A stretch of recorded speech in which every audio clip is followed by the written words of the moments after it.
Assalamualaikum warahmatullahi wabarakatuh. Waalaikumsalam warahmatullahi wabarakatuh. Alhamdulillahirabbil alamin.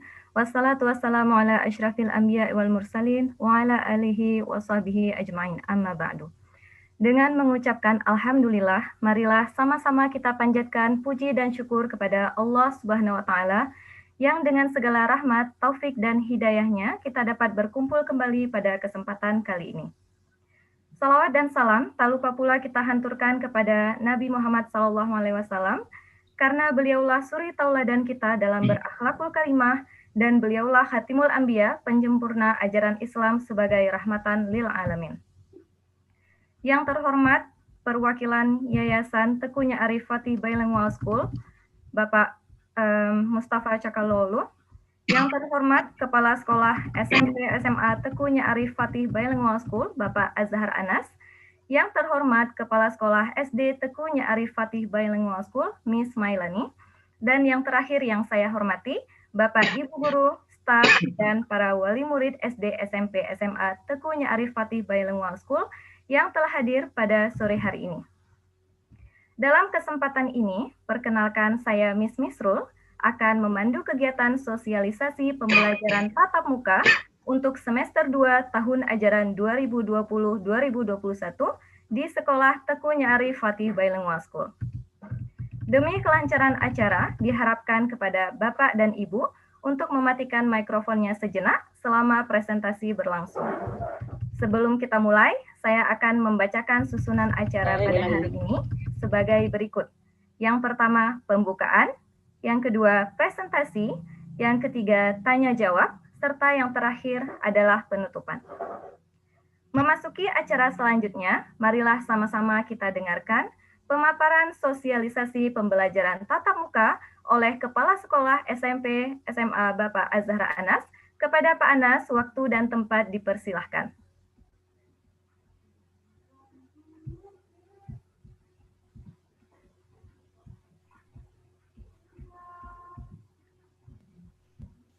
Baik, Assalamualaikum warahmatullahi wabarakatuh. Waalaikumsalam warahmatullahi wabarakatuh. Yang terhormat perwakilan yayasan Bapak Mustafa Cakalolu, yang terhormat guidance officer dan kepala sekolah SD Tekunya Arif Fatih Bilingual School, Miss Misrul dan Zarina, dewan guru, dan kemudian juga pasti ada orang-orang tua, para wali siswa yang hadir di sini. Alhamdulillah semuanya sangat kami hormati dan sangat kami apresiasi kehadiran Bapak Ibu pada hari ini ya. Alhamdulillah Rabbil Alamin, kita bisa bertemu di sore yang penuh hikmah dan maghfirah Allah insyaallah pada sore hari ini. Dan pada hari ini, sore ini, izinkan ayah bunda kami ingin berbagi tentang rencana penyelenggaraan pendidikan di SD, SMP, dan SMA Tekunya Arif Fatih Bilingual School ya. Kalau mungkin ayah bunda sudah mendengar rumor-rumor tentang bagaimana sih nanti pendidikan di semester kedua dari sekolah lain atau dari teman-teman yang lain, maka hari ini kita akan mencoba meyakinkan ya apakah rumor itu betul dan sebagainya ya. Sebelumnya mungkin ayah bunda pernah mendengar bahwa di Juni 2020 kemarin itu sekolah dinyatakan tidak diperkenakan untuk tatap muka, semua harus daring. Nah, kemarin di November itu kita sudah mendengar bersama atau sudah dapat kabarnya pendidikannya boleh dilaksanakan secara tatap muka ya, boleh ya, bukan wajib. Nah, mari kita simak bersama-sama, semoga bisa menjadi ilmu dan pengetahuan kita bersama. Nah, izinkan saya membagikan presentasi yang sudah kami siapkan sebelumnya. Jadi presentasi atau diskusi kita hari ini, ayah bunda, tentang sosialisasi penyelenggaraan pendidikan nanti di semester genap ya di 2020-2021 ya, karena akan sangat unik sekali nanti pendidikan di semester kedua. Sebelumnya layar saya tercopy ya, bisa dilihat, dan suara saya insya Allah cukup bisa terdengar. Mohon maaf saya agak mengurangi volume suara saya karena masih agak batuk, tapi jangan khawatir, ayah bunda di sebelah saya ini, bukan di sebelah ya, bersama saya juga masih ada Miss Mel yang siap untuk menyambung presentasi ini kalau misalkan saya agak kelelahan. Oke, kita nanti akan mendadar atau membahas 4 hal pokok yang akan kita diskusikan bersama. Yang pertama adalah dasar hukum dan pertimbangan pendidikan di semester kedua nanti seperti apa, dasar hukumnya apa, dan update-nya seperti apa. Selanjutnya di topik yang kedua kita akan melihat kesiapan sekolah kita tercinta, termasuk juga asramanya. Nanti kita akan lihat ayah bunda apa saja yang sudah siap di sekolah dan untuk meyakinkan apakah aman nggak sih kalau misalkan saya mengirim anak saya untuk sekolah tatap muka ya di kampus. Kemudian yang ketiga ada protokol-protokol kesehatan yang standar dan yang kita siapkan di sekolah. Apa sih yang harus ditaati, yang tidak boleh dilanggar ketika nanti pembelajaran tatap muka. Dan yang keempat, nanti kita akan meluncurkan jajak pendapat atau survei kepada orang tua terkait izin bagi putra-putri kita untuk mengikuti pembelajaran tatap muka. Jadi kenapa kita memberikan simulasi atau presentasi atau sosialisasi ini memang agar nanti ketika kita mengisi surveinya itu kita sudah memiliki pandangan yang sama ya. Baik, kita mulai dari dasar pertimbangannya atau dasar hukum kenapa sih kita boleh membuka pembelajaran tatap muka ya. Dasar kebijakannya tentu kita berdasar dari surat keputusan bersama 4 menteri yang mungkin ayah bunda pernah lihat juga siarannya, atau kalau misalkan ayah bunda masih ingin melihat aslinya seperti apa, bisa setahu saya di channel YouTube-nya Kemendikbud itu masih disimpan di situ tentang izin panduan penyelenggaraan pendidikan tatap muka di semester kedua ya. Keputusannya ini didasarkan surat dari 4 menteri. Yang pertama Menteri Pendidikan dan Kebudayaan RI, kemudian Menteri Agama, karena di bawah Menteri Agama juga ada institusi pendidikan semacam Madrasah Ibtidaiyah, Sanawi ataupun Madrasah Aliyah, kemudian tentu saja dari Menteri Kesehatan dan Menteri Dalam Negeri. Jadi mereka sudah bersepakat bahwa di semester kedua nanti sekolah itu bisa membuka pembelajaran tatap muka. Agak berbeda dengan yang di versi Juni, di versi November ini, ketika yang di Juni itu izin untuk membuka sekolah tatap muka itu ada di tangan kementerian ya. Jadi mereka akan melihat peta risiko COVID, kemudian memutuskan apakah daerah ini boleh membuka atau tidak. Dan akhirnya hampir semuanya kemudian tidak diizinkan. Nah, di keputusan November ini, keputusan kuncinya itu ada di Pemda dan Pemkot ya. Jadi nanti provinsi dan kota atau kabupaten akan melihat kondisi di kota dan kabupaten masing-masing serta di provinsi apakah siap atau tidak. Kalau mereka siap, kondisinya tidak begitu berbahaya, kemudian mobilitasnya juga bisa dikontrol, kemudian fasilitas juga mencukupi, maka wilayah tersebut boleh memutuskan untuk atau mengizinkan untuk pembelajaran tatap muka ya. Oleh karena itu kita juga sekarang kondisinya sedang menunggu dari Provinsi Aceh ya. Jadi dasar kedua kita nanti kita akan menunggu dari pemerintah Provinsi Aceh keputusannya akan seperti apa, karena sampai saat ini belum ada keputusan resmi terkait izin atau larangan atau penundaan proses pembelajaran tatap muka di Provinsi Aceh ya.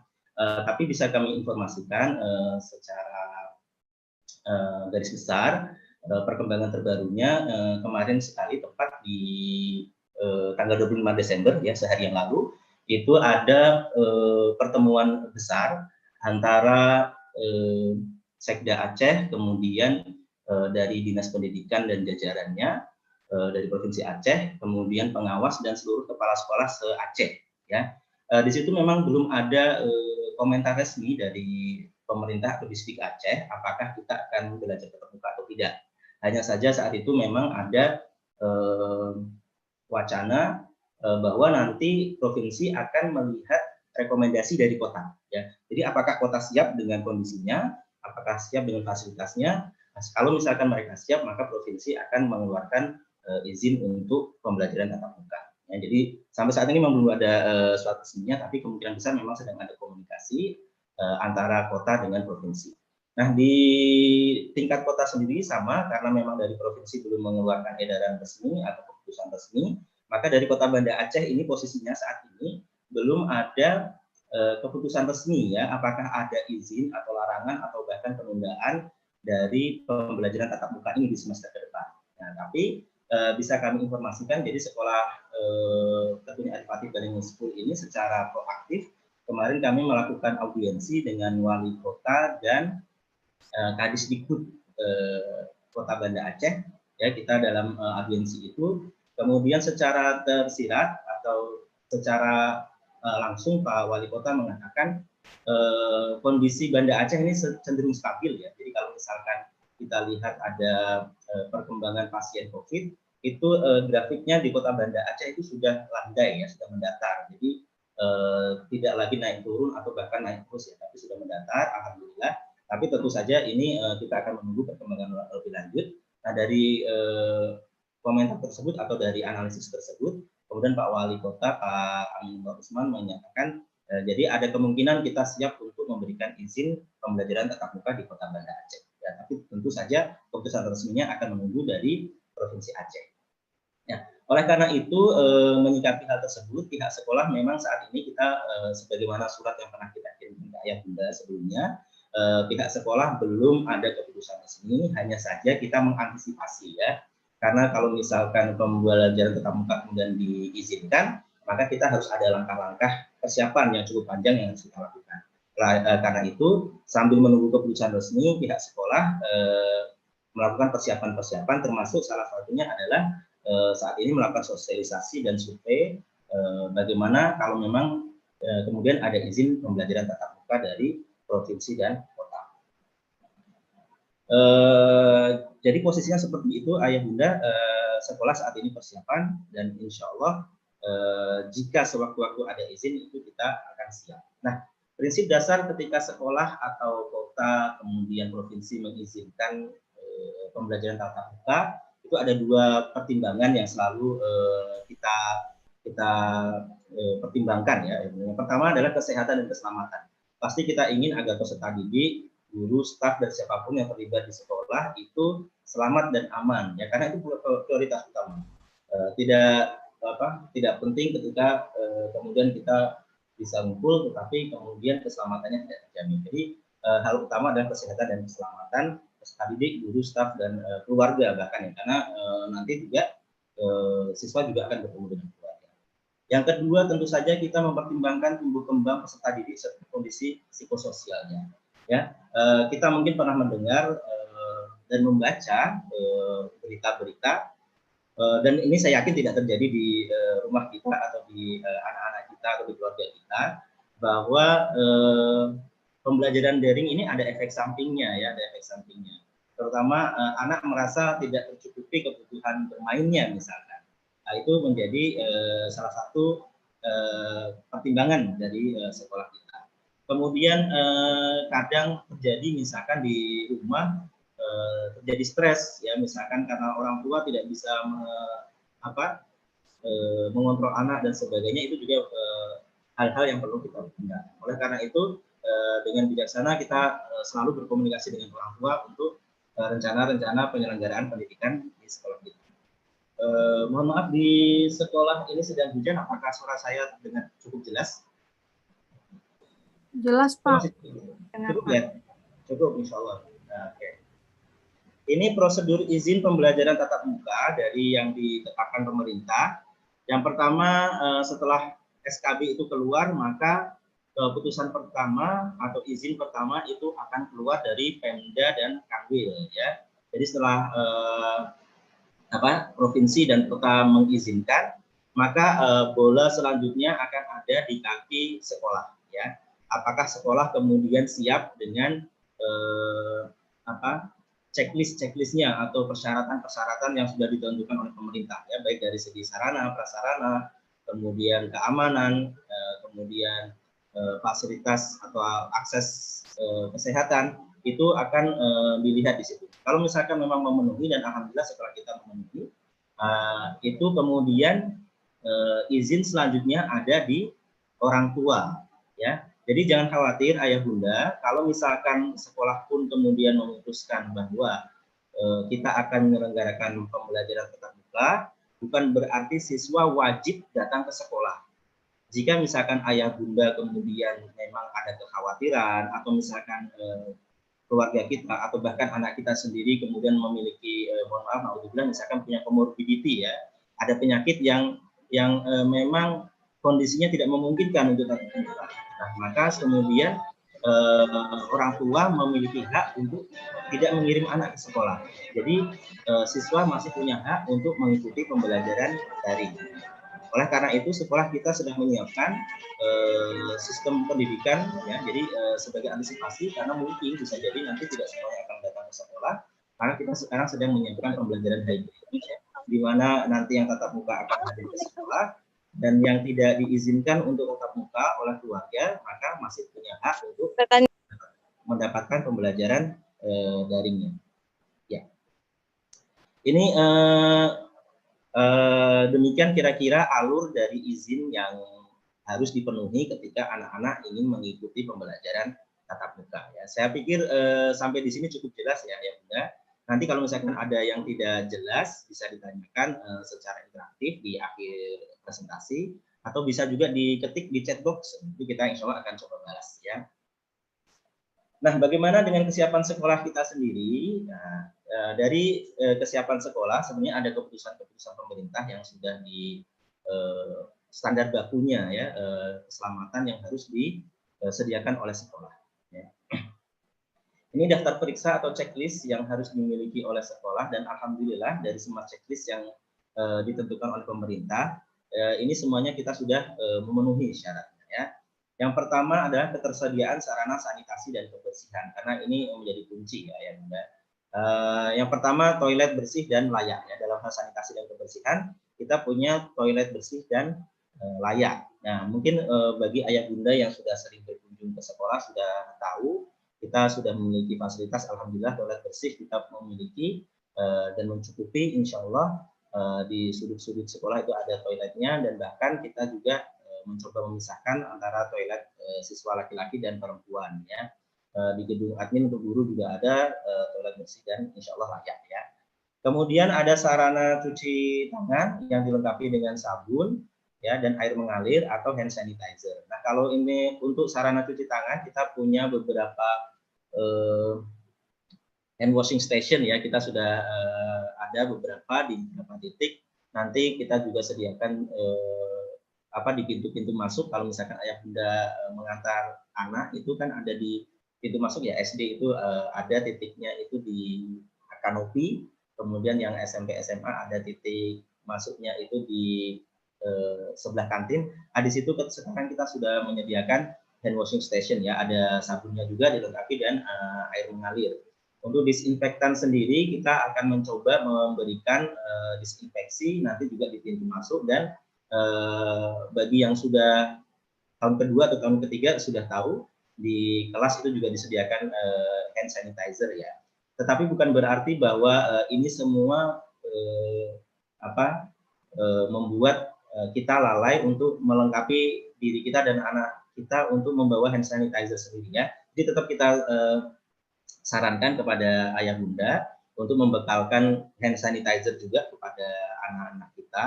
Karena mungkin ketika sedang bermain di luar, sedang istirahat dan sebagainya, itu butuh membersihkan kembali tangannya, maka hand sanitizer alangkah baiknya dari rumah juga dibekalkan, ya, meskipun di sekolah juga ada. Kemudian disinfektan juga ada, disinfektan kita berikan nanti di pintu-pintu untuk masuk, dan tentu kita sudah tahu disinfektan ini secara berkala dan teratur dilakukan di sekolah kita.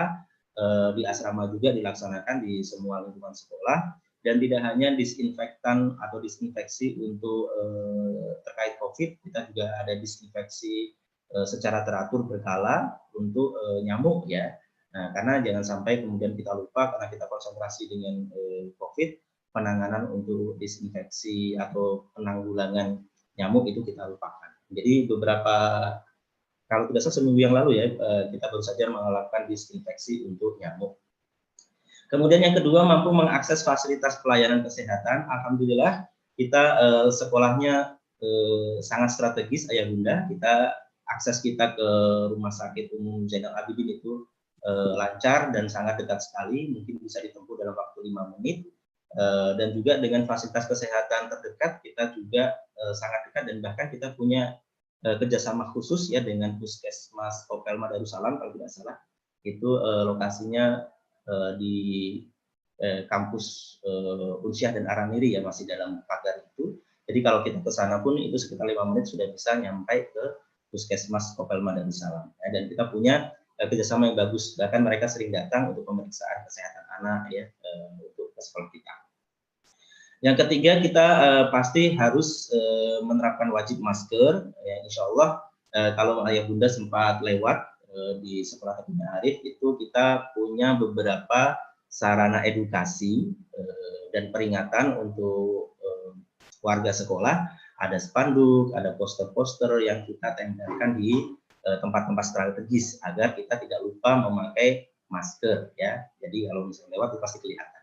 Nah itu insya Allah pun nanti semasa Ananda nanti di sekolah itu pasti edukasi untuk Ananda untuk bagaimana memakai maskernya, caranya yang tepat dan sebagainya itu akan terus kita ingatkan ya kepada Ananda. Nah untuk masker sendiri, alhamdulillah kemarin sekolah ada bantuan juga, kita pun akan menyalurkannya ke Ananda. Tetapi untuk wajib masker ini tentu dari orang tua diharapkan bisa membekalkan masker yang sesuai ya, dan jumlah yang cukup untuk Ananda. Kemudian yang keempat ada termogan. Kita juga punya termogan, mohon maaf saya lupa untuk membawanya. Jadi bentuknya termometer yang tembak itu, jadi tidak kontak. Insya Allah kita akan meminimalkan kemungkinan untuk penularan. Jadi kita ada termogan, alhamdulillah sudah siap. Dan nanti pemeriksaan suhu itu akan kita laksanakan juga di depan di pos satpam. Kalau misalkan ayah bunda pernah mengantar itu di pos satpam itu dicek ya suhu. Nanti juga di pintu-pintu masuk yang tadi saya sebutkan untuk SD dan SMP SMA itu juga ada pemeriksaan lagi untuk panas tubuh. Tentu saja kita juga sangat berharap dari rumah juga bisa dilakukan pemeriksaan suhu itu. Jadi kalau misalkan ayah bunda di rumah ada termometer, boleh termogan, boleh infrared, atau bahkan mungkin termometer yang raksa itu juga boleh ya, karena yang raksa itu biasanya lebih akurat. Kalau misalkan Ananda merasa agak meriang dan sebagainya, boleh diperiksa dulu di sekolah. Karena kalau misalkan sudah sampai sekolah dan kemudian kita pulangkan kan sayang ya. Jadi kalau misalkan dari rumah sudah diperiksa akan lebih baik lagi. Yang kelima, kita memiliki pemetaan warga satuan pendidikan yang pertama memiliki komorbiditi yang tidak terkontrol. Saat ini alhamdulillah kita punya database dan itu berdasarkan dari isian ayah bunda juga ketika mendaftarkan anak-anak. Kita punya data komorbid anak-anak siapa saja yang memiliki komorbiditi dan terutama yang tidak terkontrolnya. Kemudian Ananda yang seperti ini memang kita sarankan untuk tidak mengikuti pembelajaran tatap muka, mereka tetap di rumah saja mengikuti pendidikan online ya. Nanti kita akan live streaming insya Allah. Ini sedang kita buat ya sistemnya. Kemudian tapi nanti di bagian survei nanti akan ada terkait comorbidity. Nanti ayah bunda silahkan kalau misalkan waktu di pendaftaran itu kurang lengkap, boleh ditulis ketika Ananda punya comorbidity bisa ditulis di surveinya ya. Kemudian tidak memiliki akses transportasi yang aman. Jadi kalau misalkan ada Ananda yang tidak punya akses transportasi yang aman, ya, jadi dia harus ikut public transport misalkan, kemudian berganti-ganti dan sebagainya, maka kita tidak sarankan untuk ikut pembelajaran tatap muka. Ya. Jadi kita harap bisa ada transportasi antar jemput ya dari keluarga. Kemudian juga tidak memiliki riwayat perjalanan dari daerah yang memiliki risiko tinggi penularan COVID. Ya, jadi bukan dari zona merah. Jadi jika memang kita ingin Ananda ingin ikut PTM atau pembelajaran tatap muka, itu diharapkan selama 14 hari, berarti dari minggu-minggu ini tidak mengikuti atau tidak pergi ke daerah yang merah ya, zona merah ya, karena itu akan ada risiko. Kalau misalkan memang kemudian berasal dari tempat jauh, diharapkan bisa menunda kedatangannya. Jadi boleh istirahat dulu selama 2 minggu, baru kemudian bisa datang ke sekolah. Kemudian yang keenam, ini ada langkah yang sekarang sedang kita lakukan. Tentu saja kita mendapatkan persetujuan dari orang tua atau wali ya. Nanti terutama kita akan survei dulu, dan kemudian ketika Ananda yang mendapatkan izin untuk PTM, nanti kita akan lengkapi juga dengan surat izin dari orang tua dan atau wali ya. Jadi itu langkah-langkah yang harus kita lakukan ketika kita ingin mengikut sertakan Ananda dalam pembelajaran tatap muka. Dan ini di sekolah sendiri kita sudah melakukan banyak persiapan ayah bunda, persiapan fasilitas, persiapan sistem, kemudian persiapan bahan juga, dan persiapan diri sendiri ya, termasuk nanti kita ada rencana juga untuk membuat beberapa sarana edukasi. Ini tim persiapan yang dibuat di sekolah. Jadi kalau misalkan ayah bunda ada pertanyaan atau bahkan usulan, ide dan sebagainya, silakan, kami sangat terbuka sekali terhadap usulan dari ayah bunda. Ini timnya, ketuanya kebetulan dan penanggung jawabnya saya sendiri. Itu ada nomor telepon saya yang bisa dihubungi. Untuk yang lain, kalau misalkan ayah bunda ada ingin menyampaikan, oh saya ada usulan nih Pak untuk sumber dan teknologi pendidikan ya, itu bisa menghubungi saya, nanti saya salurkan kepada Pak Randy misalkan ya. Kemudian wakil ketuanya ada Miss Mel dan Miss Dewi, kebetulan yang satu dari SD, satu lagi dari SMA. Sekretarisnya ada Miss Misrul. Kemudian untuk bagian finansial dan termasuk kalau misalkan ada bantuan dari pemerintah dan sebagainya, beliau yang bertanggung jawab, ada Pak Budi di situ. Kemudian ada seksi data, riset dan pengembangan, termasuk survei dan sebagainya, itu dilakukan oleh Miss Laili dan Miss Vina. Ada beberapa tim di bawah mereka, jadi ini koordinatornya saja yang saya tulis di sini. Kemudian ada bagian infrastruktur dan sanitasi, ini ada Pak Ikhlas dan Pak Armen. Jadi sekarang beliau ini yang sekolah sudah hampir selesai, ya, asrama sudah selesai, ada bagian sekolah yang sedang kita pasang untuk hand washing-nya. Kemudian bagian kesehatan dan keamanan, ini tanggung jawab Pak Marwaji, Miss Tiur, Miss Imah, dan Miss Uma. Termasuk protokol ayah bunda di sini disiapkan oleh beliau berempat ini. Jadi kalau misalkan nanti ayah bunda ada berkunjung ke sekolah, ingin menengok anak dan sebagainya, mohon bersabar sedikit dengan protokol yang mungkin sepertinya agak ribet, tapi insya Allah itu untuk menjaga keamanan dan kesehatan bersama ya. Jadi mereka yang bertanggung jawab itu. Kemudian ada pengawasan makanan dan ketertiban siswa, ada Miss Mira, ada Miss Yuni dan Miss Sanah di sana. Termasuk nanti ada rencana kalau misalkan kantin kan belum boleh dibuka ya selama masa transisi.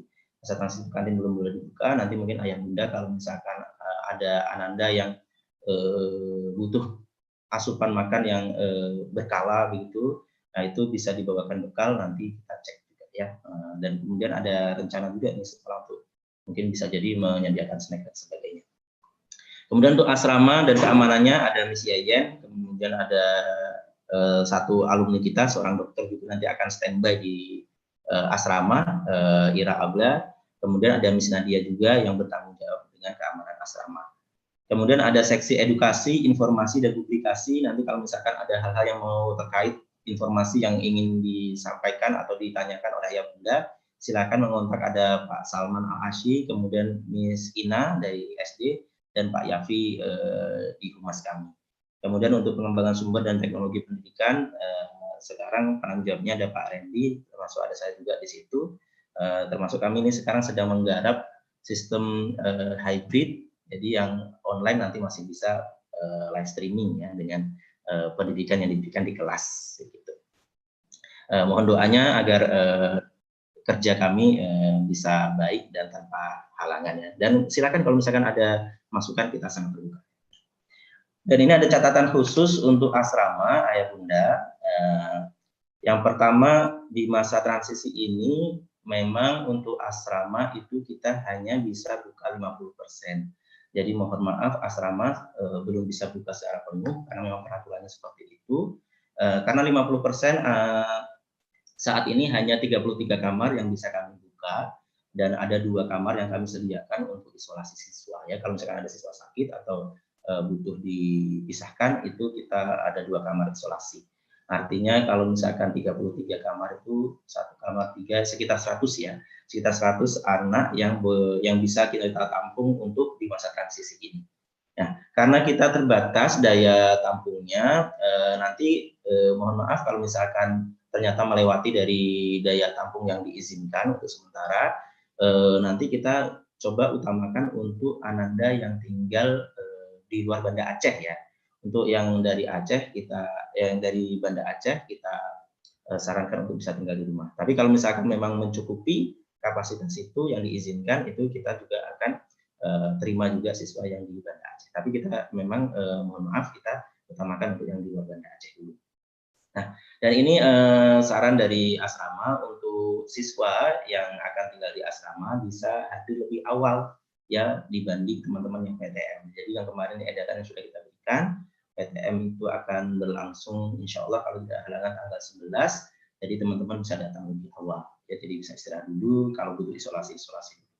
Kemudian untuk mohon maaf selama masa transisi ini selain siswa dan petugas, memang kita tidak perkenankan orang tua masuk asrama. Kalau biasanya yang masuk asrama terutama di tahun awal ya kan ingin penasaran, ingin masuk dan sebagainya. Mohon maaf untuk saat ini kita belum perbolehkan.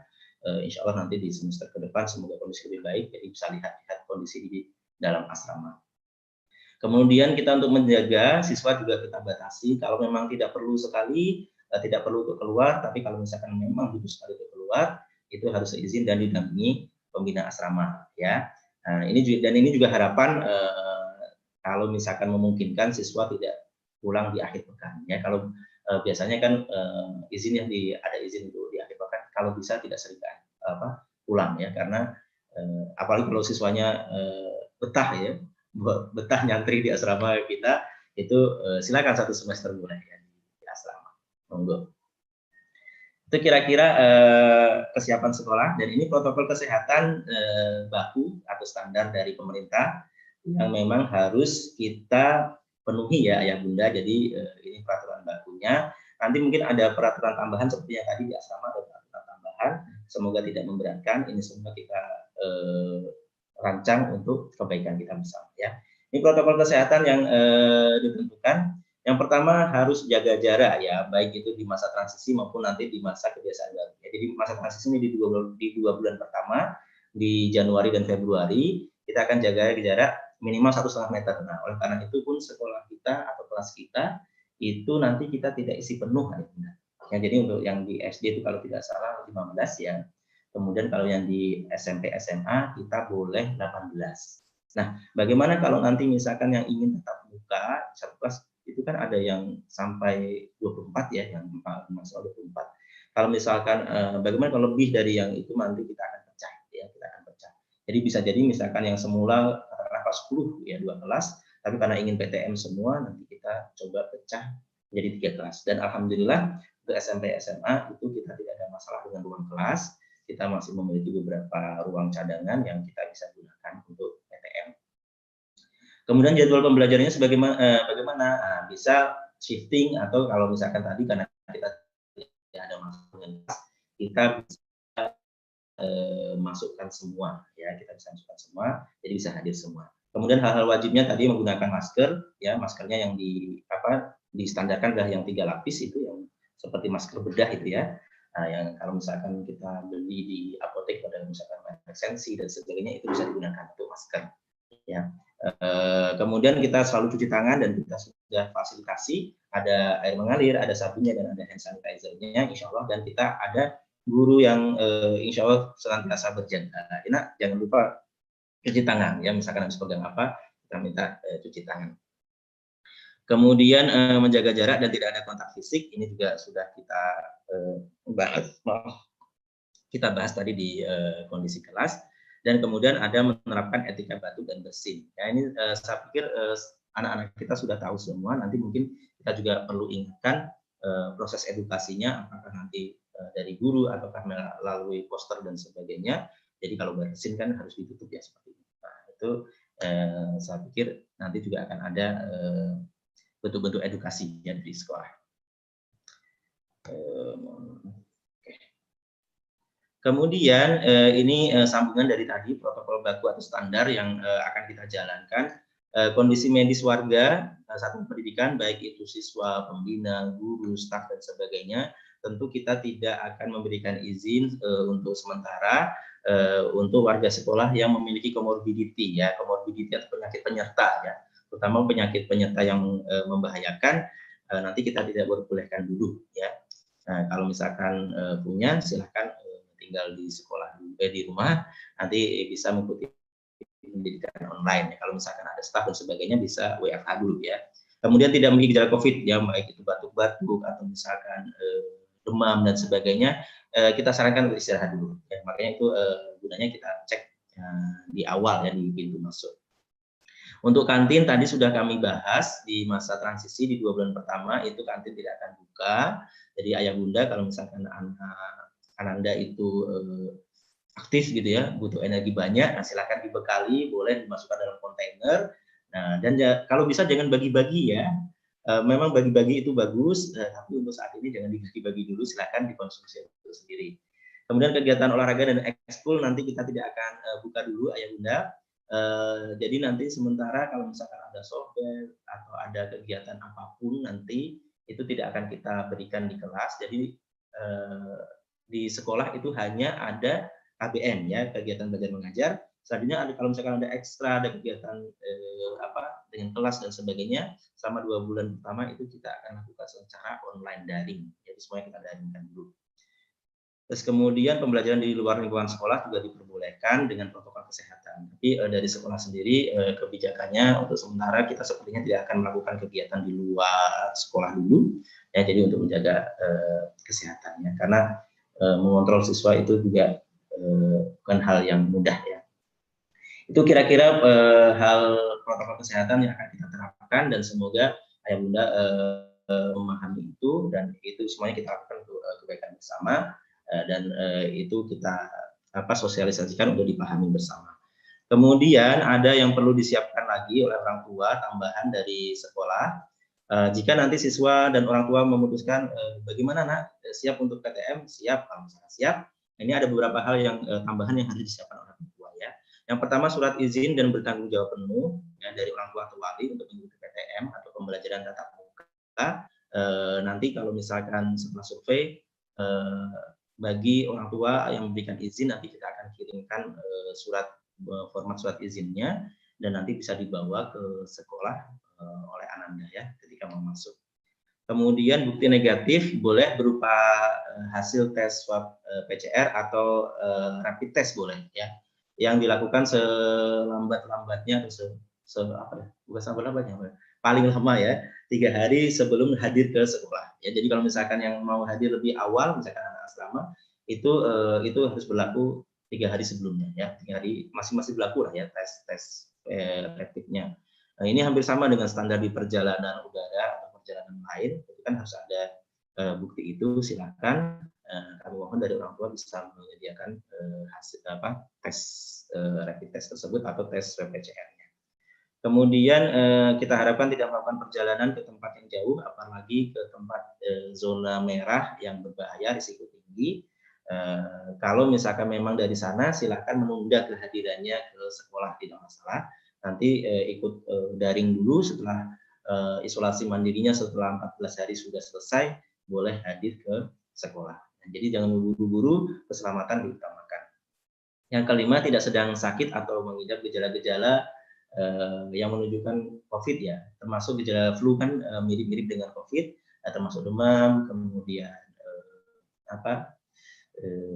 batuk pilek dan sebagainya, itu boleh kita Ananda boleh istirahat dulu di rumah. Kalau sudah sembuh boleh datang untuk ikut PTM.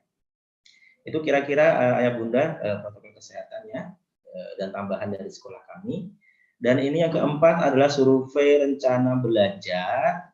Ini bagian terakhir dari topik yang kita diskusikan hari ini. Ini saya bisa klik langsung ya? Oh bisa. Coba saya klik langsung.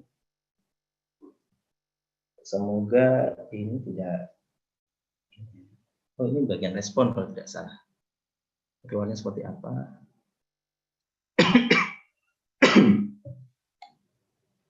Oh, ini harus saya isi ya. Saya izin untuk sharing berdasarkan. Saya izin dari yang format awalnya ya. Nah, ini saya batuk, ini saya nggak boleh PTM. Oke, saya share dari sini ayah bunda. Oke, ini ya, biar saya tidak harus ngisi. Nanti akan kita sediakan survei yang berbahasa Indonesia. Jadi kalau misalnya Bunda lebih nyaman mengisi survei dalam bahasa Indonesia, bisa klik yang tadi ada 2 link di situ.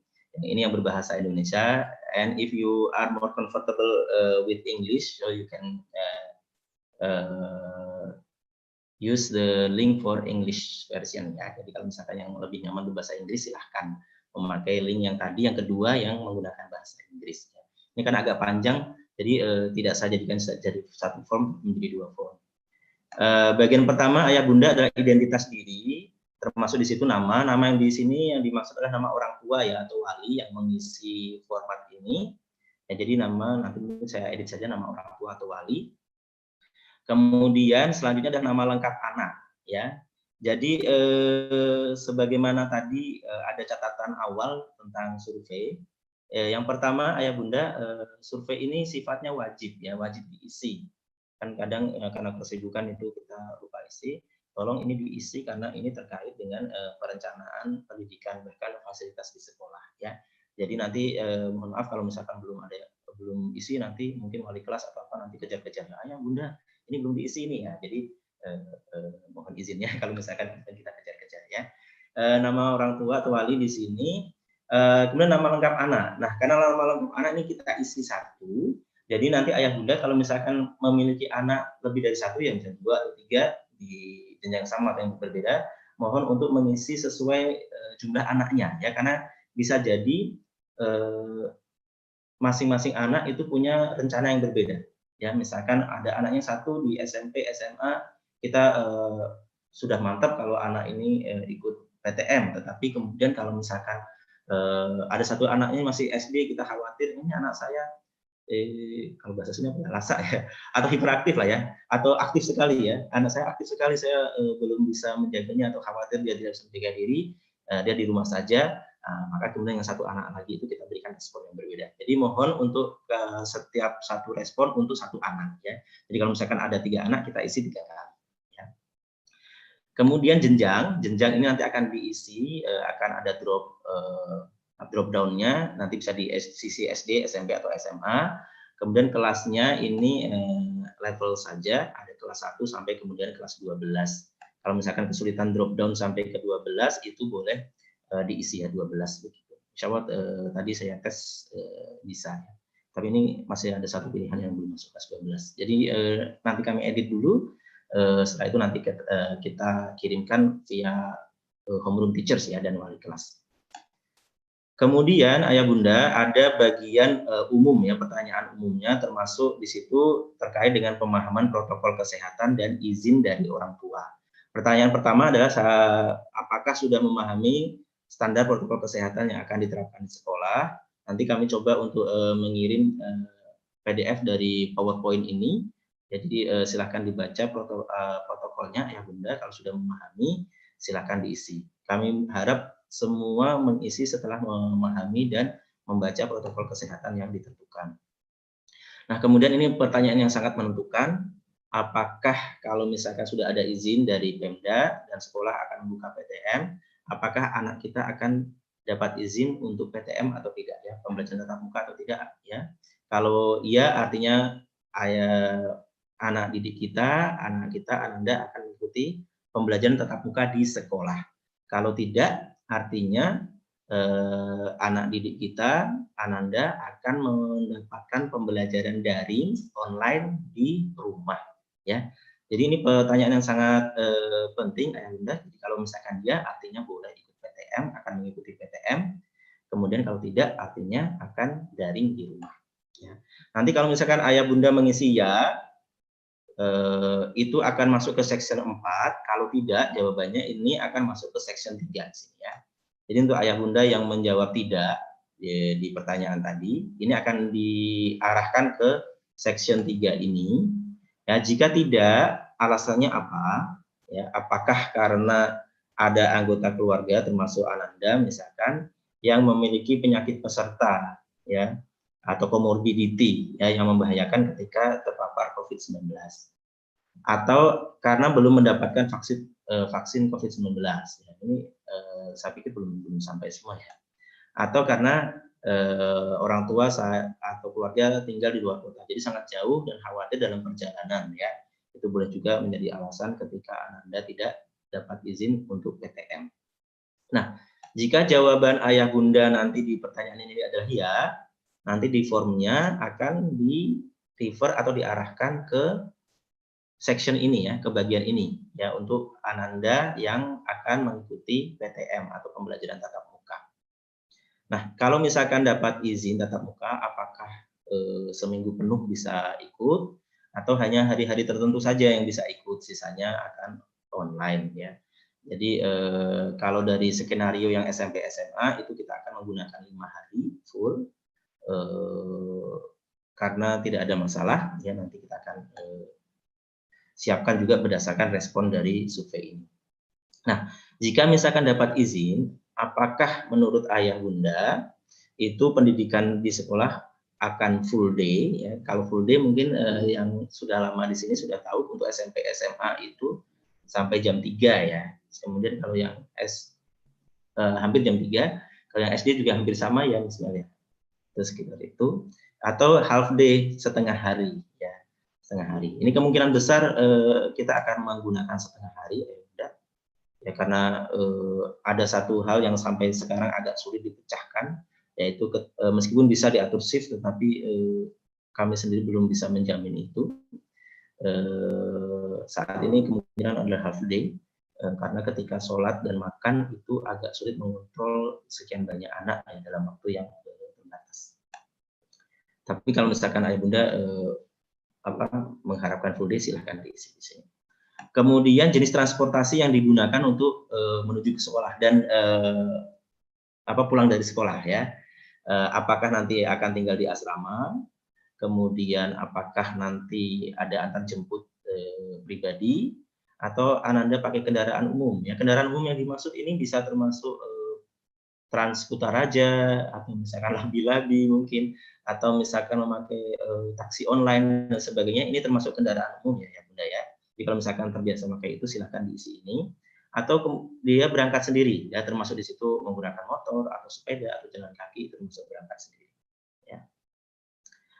Kemudian ini terkait penjemputan ya bunda ya, apakah penjemputannya dapat dilakukan kapan saja atau hanya istirahat siang saja, bisa ini nggak terkait penjemputannya, berarti bukan pengantaran. Kalau pengantaran hampir semuanya pagi.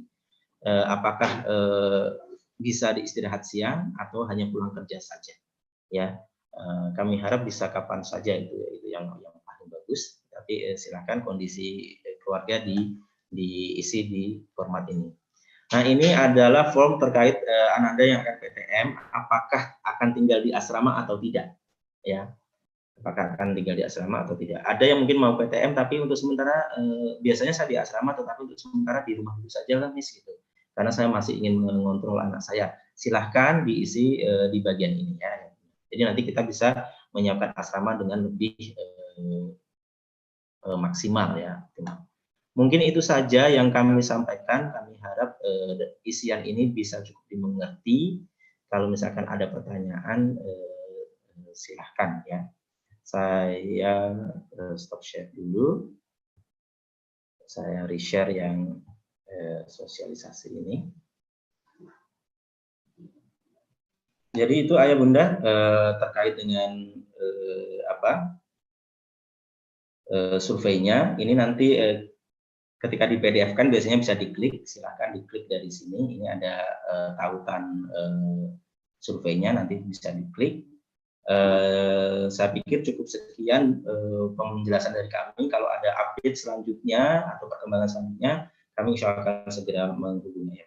Ini cukup sekian, saya pikir. Terima kasih. Saya kembalikan ke moderator atau MC, ke Miss Seru. Silakan Miss, terima kasih. Ya, terima kasih kepada Bapak Anas untuk pemaparannya mengenai rencana PTM Sekolah Teguh Nyarifati Bilingual School.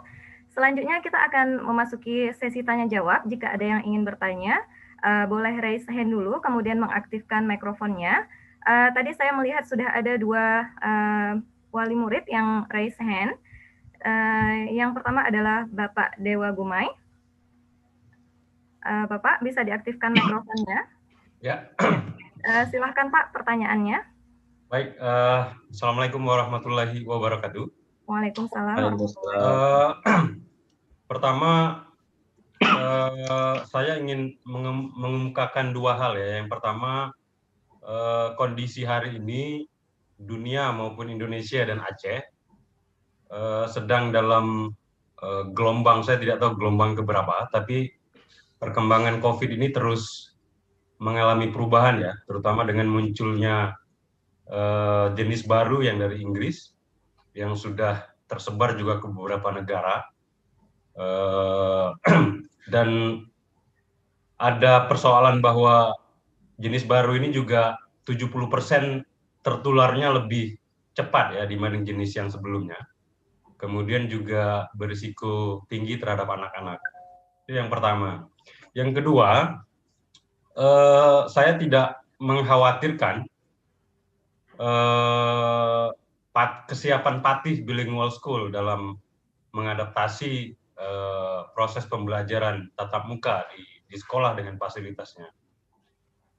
Justru yang saya khawatirkan adalah interaksi di antara murid ya, karena kita tahu yang paling susah mengontrolnya bukan di sekolah sebetulnya, tapi di rumah masing-masing ya. Dan ketika murid berinteraksi di sekolah, membawa situasinya masing-masing di rumah, saya juga tidak tahu masing-masing latar belakang keluarganya, mungkin ada yang bisnis, ada yang civil servant yang berpergian, jadi anaknya mungkin rentan tertular di rumah kemudian membawa ke sekolah. Itu yang kedua. Oleh karena itu, dengan kondisi hari ini, saya belum confident sama sekali pembelajaran tatap muka dilakukan di sekolah. Dengan melihat kondisi hari ini yang sangat-sangat uncertainty sekali, betul-betul tidak membuat nyaman ya melepas anak ke sekolah. Nah, terkait presentasi tadi, oleh karena itu saya mungkin ada beberapa pertanyaan tadi juga sudah sempat dimunculkan di chat forum ya. Pertama, soal PCR atau swab test, saya kira perlu reguler ya, tidak hanya sekali saja ketika masuk sekolah. Mungkin apakah perlu 1 bulan sekali dilakukan? Ini pilihannya kalau memang harus tatap muka ya. Paling tidak 1 bulan sekali atau ada reguler yang mengupdate swab masing-masing anak, sehingga kita mendapat update yang jelas tentang kondisi anak-anak kita.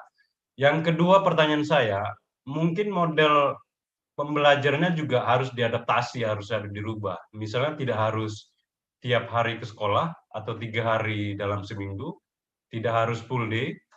Kemudian pembelajaran juga tidak harus 100% mengikuti pembelajaran masa normal. Ini hanya untuk membreak through saja kebosanan anak-anak di rumah. Saya paham sekali secara psikologis, terutama anak saya, Devi Alessandra dari kelas 7A, sangat boring, kemudian ada semacam kejenuhan dalam pembelajaran online ya. Nah, mungkin itu juga yang perlu dipikirkan, bagaimana mengadaptasi COVID, kemudian anak juga tidak stres secara psikologinya. Oleh karena itu juga mengadaptasi metode pembelajaran yang dalam tanda kutip yang tidak normal ini juga harus disikapi dengan tidak normal. Jadi tidak harus mengejar metode pembelajaran normal. Saya juga tidak terlalu khawatir anak saya akan tertinggal atau seperti apa, tapi saya lebih mementingkan dia sehat dan masih bisa belajar dengan mengikuti perkembangan yang ada. Saya kira itu saja pertanyaan saya. Terima kasih. Ya, terima kasih Bapak Dewa Gumai. Mungkin Miss Mailani atau Pak Azhar bisa memberikan respon terhadap pertanyaan ini. Saya izin memberikan respon lebih dulu ya, Miss ya. Yang pertama, Pak Dewa Gumai, terima kasih atas concern dan masukan dari Bapak. Yang pertama adalah tentang tes PCR atau rapid test itu. Memang untuk sementara kami rencanakan di awal dengan asumsi terutama anak terjaga ya kondisinya selama PTM tersebut. Nah tentu ini sebuah masukan yang bagus sekali dan nanti insya Allah juga akan kami konsultasikan dengan tim protokol kesehatan kami, dan alhamdulillah kami juga berkonsultasi terus dengan pihak-pihak kesehatan. Jadi memang kalau memang memungkinkan atau disarankan untuk membuat tes berkala, kita juga akan melakukan tes berkala untuk anak-anak kita ya. Karena terutama anak yang ikut PTM ada yang katakanlah terisolasi begitu ya di sekolah dengan misalkan tinggal di asrama, ada juga yang pulang pergi atau bertemu dengan pihak lain yang bisa jadi kemudian ada kesempatan tertular ya, naudzubillah, tentu kita tidak mengharapkan itu semua. Yang kedua tadi terkait dengan skenario pembelajaran, ini memang masih kami pelajari Bapak. Sampai saat ini sendiri kita belum menentukan kita akan mengikuti skenario A, B, C atau D ya. Saya ingat sekali untuk yang SD itu bahkan ada 4 skenario yang disiapkan, yang SMP SMA ada 5 skenario yang disiapkan. Tentu itu semua akan sangat bergantung dari respon atau data yang kami dapat dari survei orang tua ini ya. Kalau misalkan memang pesertanya banyak dan kemudian kita kesulitan untuk mengontrol kegiatan anak-anak, bisa jadi kita ubah dengan skenario yang satunya lagi gitu. Kalau misalkan memang anaknya sedikit, kemudian kita bisa mengontrol, kita juga bisa menggunakan yang lain. Hanya saja memang kami menjamin bahwa anak-anak itu baik yang memilih akan mengikuti PTM atau memilih untuk mengikuti daring, kita usahakan sebaik mungkin pelayanan kita tidak berkurang. Ya, kita memberikan pendidikan tatap muka yang terbaik untuk anak-anak dan kita juga memberikan pembelajaran daring yang terbaik juga untuk anak-anak kita. Mungkin itu komentar atau dari saya, dan terima kasih Bapak. Kami catat sebagai masukan, nanti kami konsultasikan dengan tim protokol kesehatan kami. Terima kasih Pak. Mungkin Miss Mel mau menambahkan? Ya silahkan. Ada yang mau menambahkan, Miss Melene? Ya, terima kasih kepada Bapak Dewa Gumai. Ya, sebenarnya yang Pak Anas tadi menjawab itu sudah merangkum semua. Untuk skenario kita memang belum kita putuskan ya, yang mana yang akan kita pakai itu tergantung nanti dari hasil survei. Jadi seperti itu. Terus untuk yang swab test juga kita masih wacana ya Bapak ya. Kita masih wacana, jadi kalau memang tadi terima kasih banyak Bapak sarannya, mungkin juga bisa kami pertimbangkan untuk kedepannya. Seperti itu saja, terima kasih. Ya, terima kasih Miss Mailani. Selanjutnya ada Ibu Ida, Bunda dari Mazaya, kelas 9. Silahkan Ibu. Baik, bismillahirrahmanirrahim. Assalamualaikum warahmatullahi wabarakatuh. Pertama-tama saya ucapkan terima kasih kepada pihak sekolah yang sudah melakukan sosialisasi seperti ini. Sungguh sebetulnya sangat melegakan dapat penjelasan seperti ini, tidak lagi bertanya-tanya, nanti akan ada pembelajaran tatap muka atau seperti apa. Namun di satu sisi, terus terang karena saya memang posisi sekarang tidak di kota Banda Aceh, di luar kota yang cukup jauh yang memang dalam kondisi zona merah. Kalau saya bisa berpendapat sih ya, sebetulnya sepertinya pemberitahuan pemerintah itu misalnya ini zonanya zona merah, bisa jadi itu ternyata sebetulnya zona hitam gitu. Bahkan yang orange sebetulnya merah gitu. Kita nggak tahu nih dengan pasti apakah memang betul yang disampaikan oleh pemerintah itu realnya seperti itu. Maka memang masih betul-betul sangat khawatir jika memang dilakukan pembelajaran tatap muka, karena kami harus melakukan perjalanan yang cukup jauh dan mempunyai resiko yang cukup tinggi. Termasuk juga karena kebutuhan pekerjaan saya, agak sulit juga nih untuk mendapatkan izin perjalanan keluar kota yang membutuhkan perjalanan menggunakan transportasi umum yang kemungkinan besar terpaparnya tinggi gitu ya. Itu pertama. Kemudian yang kedua, jikapun memang kami mengantarkan anak ke Banda Aceh gitu ya, otomatis karena kami memang domisili asli bukan di sana, akan langsung diantarkan ke sekolah gitu kan. Nah, itu apakah bagaimana tanggapan pihak sekolah? Memang saya tadi lihat sudah ada 2 ruangan untuk isolasi siswa, tapi apakah berkenan pihak sekolah dengan kondisi seperti ini gitu. Kami tidak bisa 14 hari dulu di rumah atau di mana gitu, di Banda Aceh pasti kami akan antarkan langsung ke sekolah. Ini mungkin butuh juga komunikasi lebih lanjut mengenai teknisnya. Terus yang ketiga, kalau boleh memberikan ide juga, seperti halnya saya, setiap hari kami harus mengisi self assessment kesehatan ketika akan pergi ke kantor. Jadi pagi-pagi kami harus sudah isi itu gitu kan. Kondisi kesehatan kami seperti apa. Ada checklist-checklist tertentu yang harus kita isi. Jadi dengan jujur kita harus menyatakan kondisi kesehatan kita seperti apa. Kalau untuk siswa mungkin tidak hanya siswanya, tapi di situ harus menuliskan checklist kesehatan orang tuanya atau anggota keluarganya seperti apa ketika akan pergi ke sekolah. Misalnya memang untuk orang tua atau siswa yang akhirnya nanti akan pergi ikut belajar tatap muka gitu.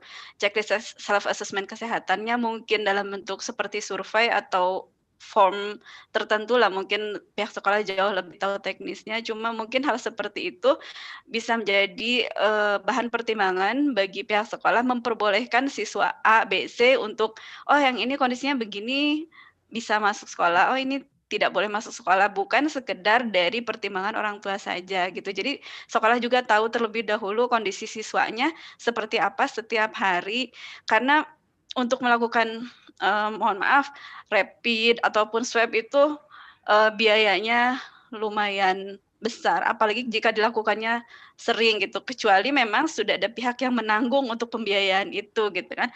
Saya khawatir kalau pihak orang tua untuk melakukan swab tidak mungkin dilakukan hanya untuk siswanya saja kan, pasti juga dilakukan harus satu keluarga dilakukan tes itu, tidak mungkin hanya siswa itu saja yang mau pergi ke sekolah yang di-swab atau dites rapid. Dan walaupun memang akurat misalnya hasil tes swab, PCR dan sebagainya itu, tapi berlakunya itu mungkin 3 hari itu hanya toleransi. Sebetulnya dalam rentang waktu 3 hari bisa jadi dia terpapar COVID juga gitu. Kita tidak bisa memberikan jaminan pasti bahwa dalam waktu 3 hari setelah swab PCR itu siswa tidak ada kontak dengan orang luar dan sebagainya. Maka itu hanya sedikit masukan saja. Memang masih sangat khawatir kalau memang harus pergi ke sekolah gitu dengan kondisi seperti saat ini. Pun kalau melihat seperti yang Pak Dewa Gumai tadi sampaikan, kondisinya sebetulnya Indonesia masih mungkin gelombangnya udah bukan entah gelombang keberapa atau mungkin gelombang pertama pun kita belum selesai gitu. Masih terus meningkat gitu dengan jumlah mungkin yang terdeteksi oleh ini COVID gitu ya, mereka menyampaikan sudah 7.000 per hari, tapi kita nggak tahu gitu sebetulnya apa realnya seperti itu, apa karena yang ditesnya baru segitu gitu. Kalau real tes di seluruh orang dilakukan tes mungkin bisa jadi jumlahnya jauh-jauh lebih besar daripada kondisi yang sekarang. Tapi alhamdulillah sekali kalau memang di Kota Banda Aceh sudah lebih baik kondisinya, saya sangat bersyukur gitu. Dan mudah-mudahan memang semua baik siswa, guru, pihak sekolah semuanya juga bisa menjaga kondisi kesehatannya masing-masing. Mudah-mudahan sih kalau memang vaksin sudah diberikan, kemudian kondisi juga sudah jauh lebih baik daripada sekarang, insya Allah saya juga sangat mau sekali gitu anak-anak tuh sudah mulai berinteraksi lagi, ke sekolah lagi. Anak-anak pun memang seperti yang Pak Dewa Gumai tadi sampaikan sudah mulai jenuh sebetulnya, cuma memang kita berusaha untuk membuat mereka bersabar dan tetap bersemangat untuk bisa belajar walaupun dengan pembelajaran tanpa tatap muka. Demikian mungkin yang bisa saya sampaikan. Terima kasih Pak Anas, Miss Melani, Miss Misrul, dan pihak sekolah semuanya. Terima kasih. Assalamualaikum warahmatullahi wabarakatuh. Waalaikumsalam warahmatullahi wabarakatuh. Silahkan Miss Melani ataupun Bapak Azhar Anas yang ingin memberikan tanggapan.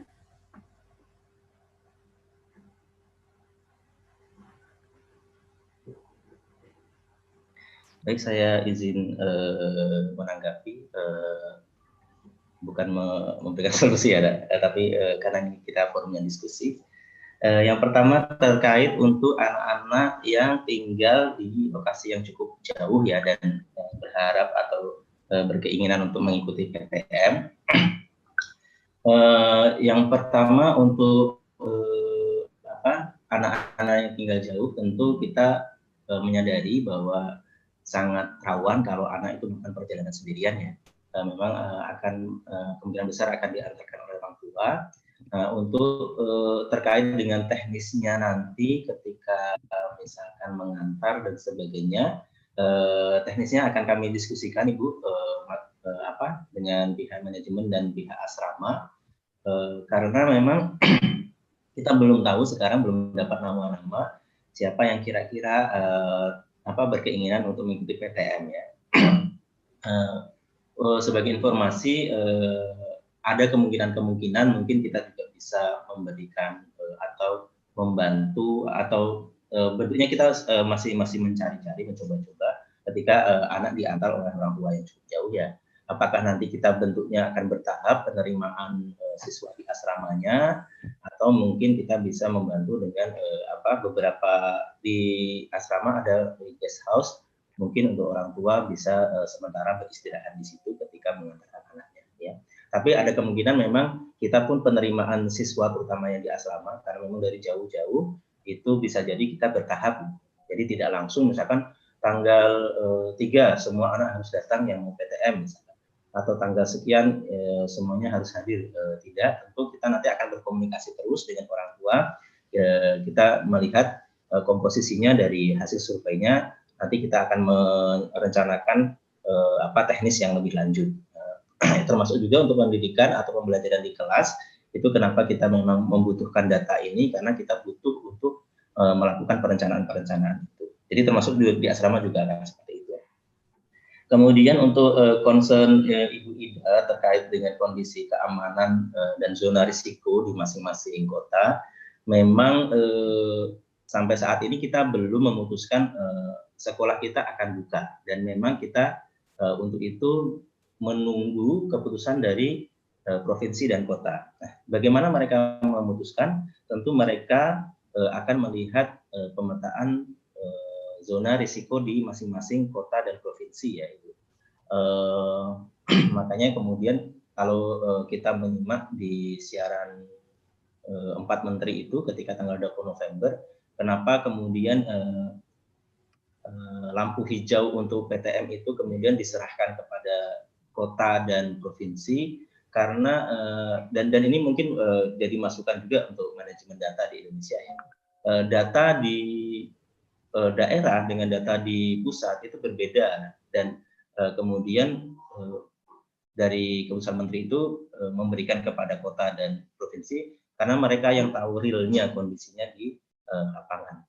Dan saya berhusnuzon ketika provinsi dan kota ketika mau memutuskan apakah mengizinkan untuk PTM atau tidak, maaf, itu juga akan memperhatikan zona risiko ya, dan persebarannya di masing-masing provinsi dan kota.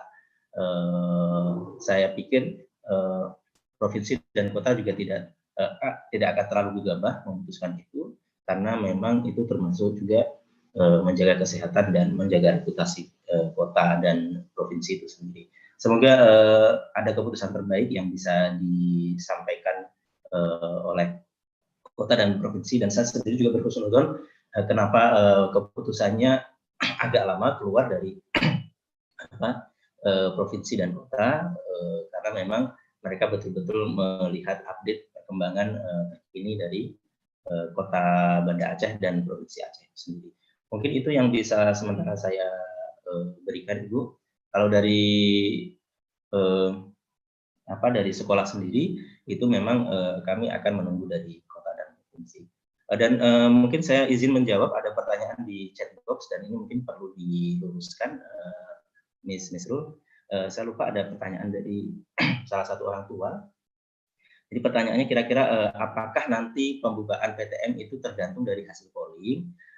Tidak, Bapak. Ya, tidak. Kalau teknisnya iya, tapi keputusan PTM itu sangat bergantung kepada keputusan dari kota dan provinsi, dan sekolah dalam posisi menyiapkan segala sesuatunya untuk membuka PTM itu. Jadi ketika misalkan ada keluarga yang tidak mengizinkan anaknya untuk mengikuti PTM, itu kita perbolehkan. Jadi sifatnya PTM itu diperbolehkan ya, bukan diwajibkan ya. Diperbolehkan PTM kalau misalkan ada keluarga yang merasa masih khawatir anak tidak bisa tidak bisa menjaga atau misalkan masih was-was nih dengan PTM, silakan bisa mengikuti pembelajaran daring di rumah. Ya, jadi tidak diwajibkan kalau misalkan kita buka PTM itu artinya seluruh siswa harus ikut PTM, tidak. Ya, jadi boleh memilih untuk mengikuti daring. Ya, jadi hasil polling ini lebih kepada nanti perencanaan di sekolah. Ya, mungkin itu saja yang ingin saya sampaikan. Terima kasih. Ya, Pak Anas, tadi dari Bunda Ida, dari Ibu Ida, masih ada pertanyaan yang belum terjawab tentang self-assessment kesehatan siswa dan keluarga. Apakah ada kemungkinan bisa dilakukan atau masih dalam tahap pertimbangan? Untuk self-assessment nanti rencana, jadi ketika ada surat izin dari orang tua, jadi bagi siswa yang ingin mengikuti PTM, itu nanti selain surat izin dari orang tua, nanti akan ada checklist yang harus dilengkapi ya, misalkan kondisinya, kemudian apakah melakukan perjalanan atau tidak, dan beberapa hal yang harus dilengkapi di situ. Jadi selain surat izin ada beberapa checklist, ya, termasuk apakah dia ada alergi atau dia ada hal-hal yang perlu kita perhatikan dan sebagainya. Nanti akan ada beberapa checklist tambahan di surat izin itu. Ya, jadi akan banyak follow up terutama untuk orang tua dan siswa yang memilih untuk mengikuti PTM, ya, akan banyak lagi follow up yang diperhatikan. Jadi mungkin bisa jadi ada sosialisasi tambahan atau surat dan sebagainya. Insya Allah akan ada komunikasi yang intens antara sekolah dan orang. Ya, untuk usulan self assessment-nya rutin setiap hari, nanti kita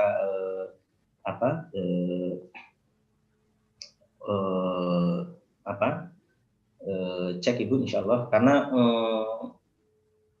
ada beberapa hal. Kalau misalkan self assessment itu bagi orang dewasa mungkin tanggung jawabnya sudah bisa dilakukan, ya.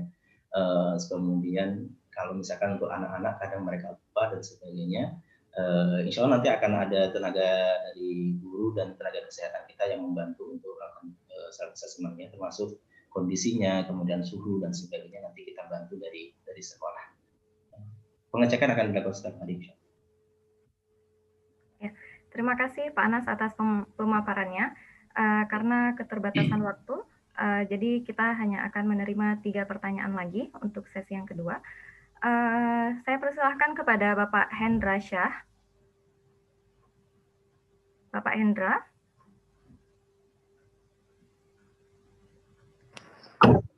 Ya, baik Ibu. Terima kasih. Mohon maaf Pak Anas, saya dan keluarga dalam perjalanan, jadi kameranya tidak saya aktifkan ya Pak. Ya, silakan Pak Hendra, silakan. Baik, terima kasih. Saya pertama berterima kasih dan bersyukur sekali ada forum ini Pak. Terus terang memang ada satu kekhawatirannya adalah kekhawatiran justru di diri kita sendiri gitu menurut saya. Karena di Banda Aceh kalau kita ngelihat itu Pak, setiap hari itu kayak lebaran, bukan kayak lockdown atau apa gitu. Jadi kayak mungkin ketakutan Ibu sebelumnya tadi, mungkin kita maklumi, mungkin di kotanya mungkin seperti itu ya, mungkin kita maklumin. Tapi di Banda Aceh kan dalam perjalanan pulang pun ini dari membawa anak jalan-jalan seperti itu, karena terus di rumah belajar gitu kan. Kalau kita ngelihat lewat di kota, semuanya tuh hampir kita lihat tidak ada yang mengindahkan protokol kesehatan. Sekolah-sekolah pun Pak di luar sekolah kita itu juga sudah mengadakan pertemuan seminggu 3 kali gitu. Bahkan di sekolah anak saya yang SD seperti itu. Terus kondisi dari penjelasan Pak Anas tadi, saya merasa sangat surprise sekali. Persiapan sekolah itu sudah betul-betul kayaknya insya Allah, mudah-mudahan Allah mudahkan, itu kayaknya sudah sangat menenangkan hati gitu Pak. Kecuali misalnya persiapan belum ada gitu. Jadi menurut saya sepakat mungkin Pak ada pertemuan mungkin dengan mungkin tidak setiap hari begitu Pak ya. Mungkin diselang supaya mungkin mereka tidak dalam keadaan berkumpul, tapi mungkin dalam kondisi yang sedikit.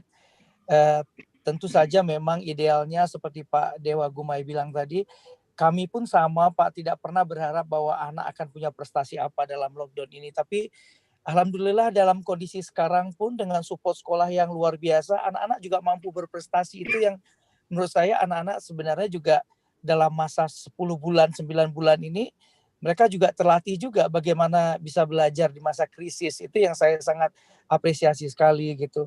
Dan perhatian guru-guru menurut saya juga sangat membanggakan gitu, sangat menyentuh sekali bahwa wah luar biasa lah kalau kondisi yang sulit seperti ini anak bisa berjalan normal belajar di rumah dengan kondisi bertemu, mungkin sosialnya lebih kuat, mungkin mentalnya juga akan lebih kuat, dan kehadiran guru di tengah-tengah mereka pasti juga membuat mereka jadi lebih kuat seperti itu, Pak.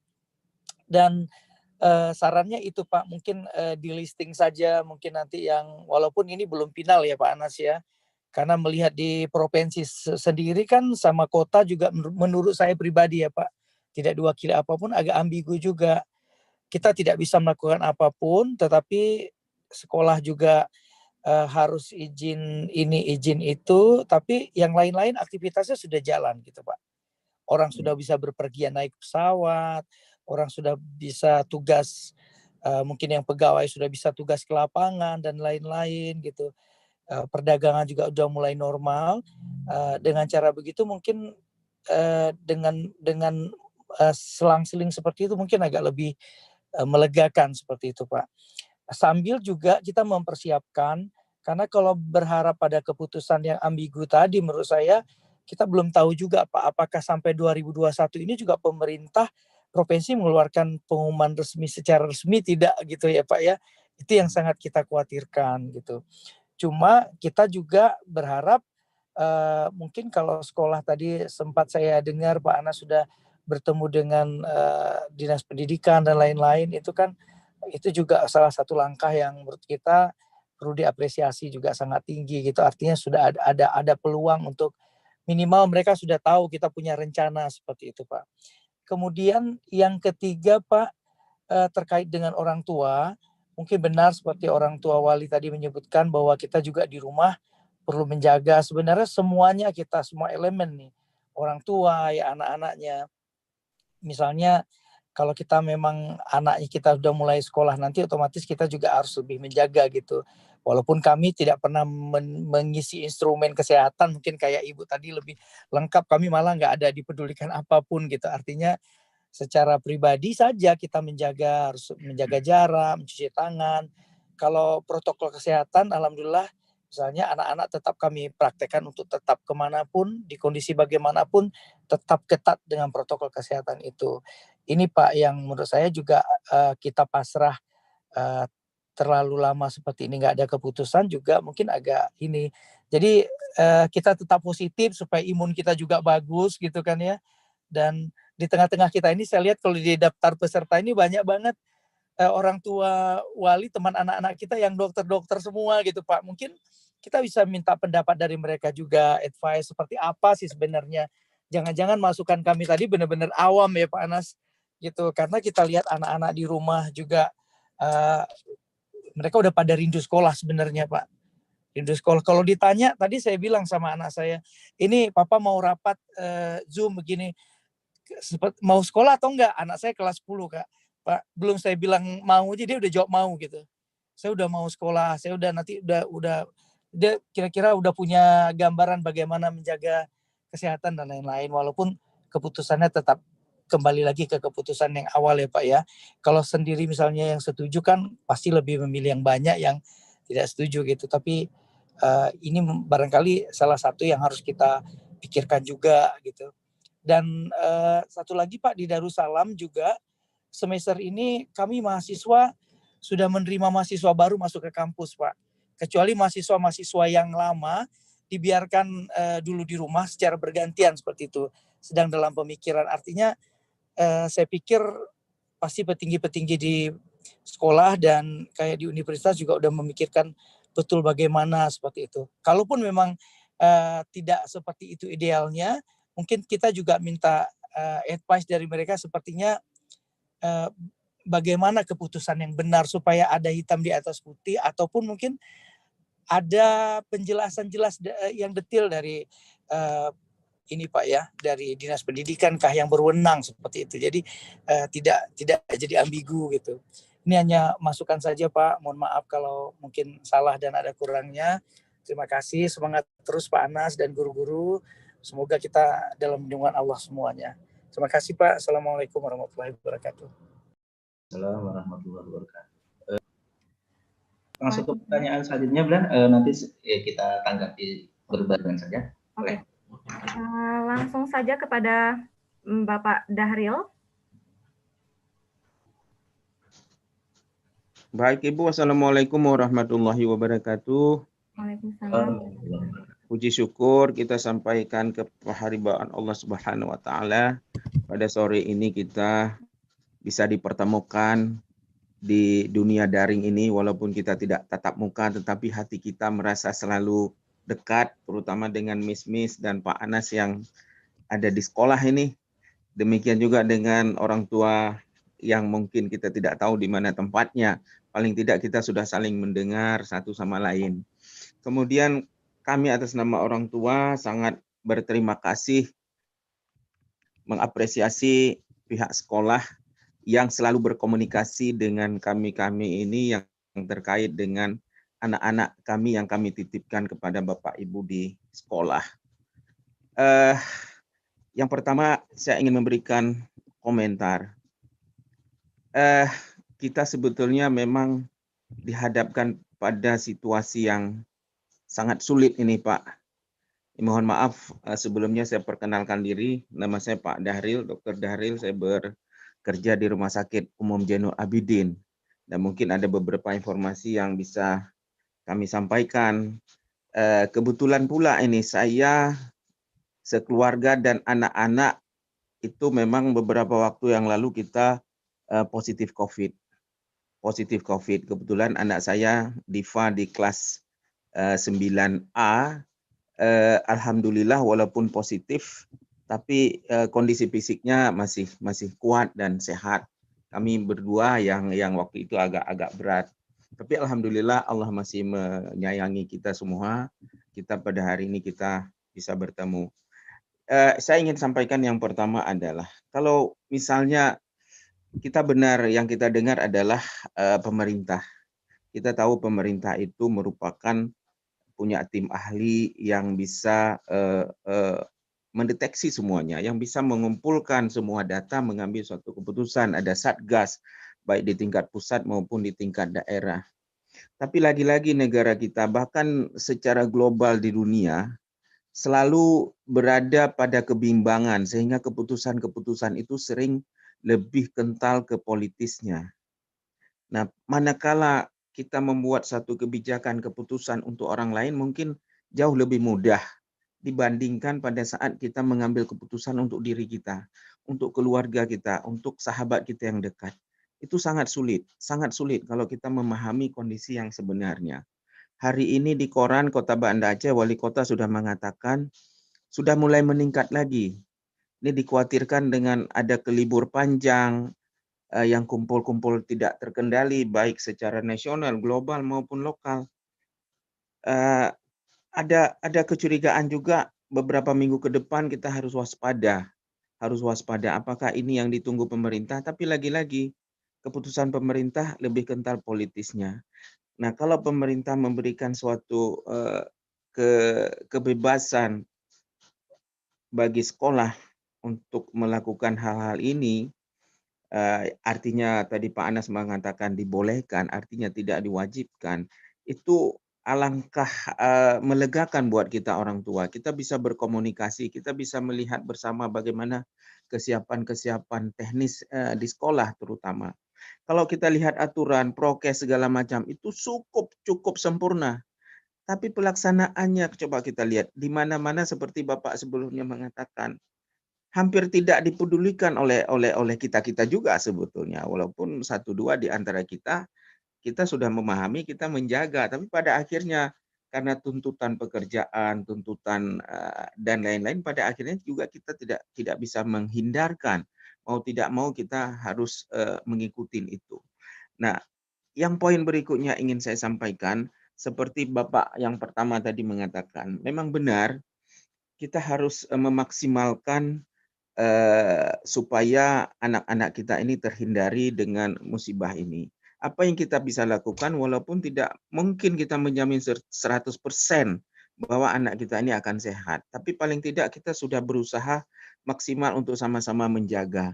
Yang paling pertama adalah, walaupun sekolah sudah memaparkan tadi, kami yakin betul bahwa sekolah itu siap, apalagi sekolah Fatih yang muridnya tidak sebesar sebanyak sekolah-sekolah negeri di luar sana. Mungkin sekolah negeri di luar sana lebih menyedihkan lagi.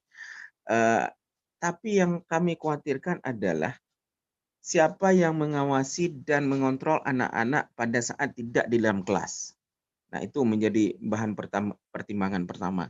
Kecuali kalau sekolah membatasi dia tidak keluar kelas, sehingga benar-benar ada gurunya yang mengawasi. Kita tahu adalah anak-anak ini sudah sekian lama tidak pernah ketemu teman. Mungkin begitu hari pertama dan minggu pertama, kita juga kadang-kadang kecolongan kalau dia tegur sapa dan saling ini dengan teman-temannya. Nah, itu yang kami khawatir. Kalau misalnya aturan yang tadi satu kelas harus sekian-sekian, kita yakin itu mungkin sekolah mampu melakukan itu. Tapi di balik itu untuk menjaga anak-anak ini, itu bagaimana usaha sekolah yang tadi kami tidak melihat. Kami menyarankan, sangat setuju dengan Bapak yang pertama tadi, kita yang penting adalah untuk mengatasi anak-anak kita yang sudah sangat boring di rumah. Orang tua juga sangat boring dengan situasi ini di rumah. Nah, kalau misalnya bisa untuk transisi ini dia bisa adaptasi katakanlah. Jadi kami berharap dan mengusulkan kalau bisa tidak full dulu untuk sekolah. Katakanlah parsial. Parsial itu mungkin tidak full day ataupun yang paling tepat adalah anak-anak ini dibagi shift. Yang mungkin hari ini diurut aja sekian orang yang hadir, besok digilir. Yang sisanya bisa di rumah berbarengan dengan daring. Daring dengan topik yang sama, offline dan online. Itu barangkali buat sekolah tidak begitu sulit karena tidak memerlukan tambahan tenaga. Jadi mungkin hanya menambahkan perangkat saja. Perangkat ada teknisi yang melakukan Zoom tersebut sehingga daringnya bisa berjalan seperti offline biasa. Jadi tenaganya tetap seperti itu. Kemudian tadi ada pihak sekolah yang mengatakan harus ada PCR, harus ada rapid antigen.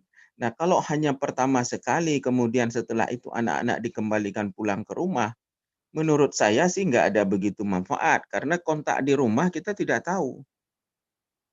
Keluarganya, kemudian ada saudaranya di sekeliling, kita nggak bisa memantau.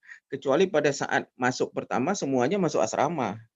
Nah, kalau itu mungkin lebih bisa manfaatnya kalau dilakukan rapid pertama. Yang ideal memang seperti usulan tadi ya rapid reguler.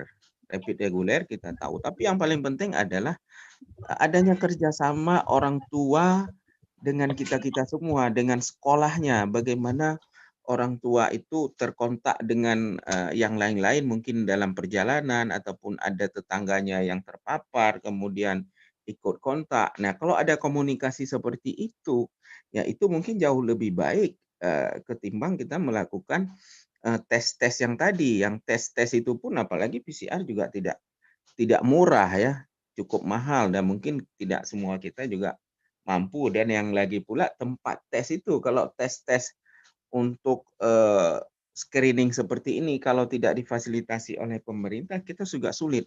Kita datang ke rumah sakit untuk tes itu aja mungkin tidak diizinkan karena di rumah sakit sudah ada protapnya memang khusus SOP untuk orang-orang yang dicurigai sakit. Tapi kalau untuk screening itu mungkin kalau PCR agak sulit. Tapi kalau rapid lebih mudah dan lebih murah untuk kita dapatkan.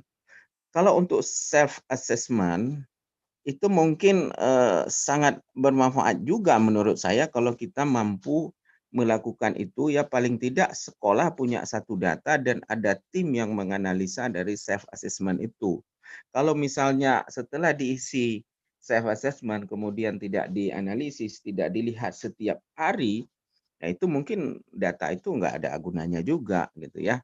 Jadi sekolah juga harus meinikan suatu ekstra tenaga barangkali yang dibutuhkan untuk mengelola self assessment sendiri. Tapi paling tidak itu memang suatu awal kita untuk mendeteksi ada hal-hal sesuatu yang kita curigakan kalau ada itu. Paling tidak self assessment itu adalah suatu media komunikasi antara siswa, orang tua, dan sekolah. Jadi saya pikir itu semua memang ada gunanya, ada manfaatnya. Semua yang disampaikan oleh orang tua tadi, kita sangat mengapresiasi, barangkali ada poin-poin yang penting yang perlu ya kalau kita mampu untuk menerapkannya. Tapi sekali lagi kondisi ini memang kondisi yang kita memang tidak bisa prediksi.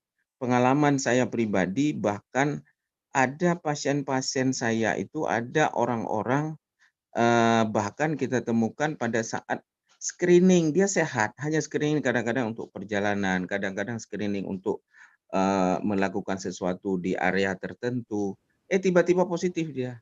Dia tidak memberikan keluhan apa-apa. Yang begitu-begitulah kita nggak bisa tahu sedini mungkin. Nggak bisa kita mengetahuinya.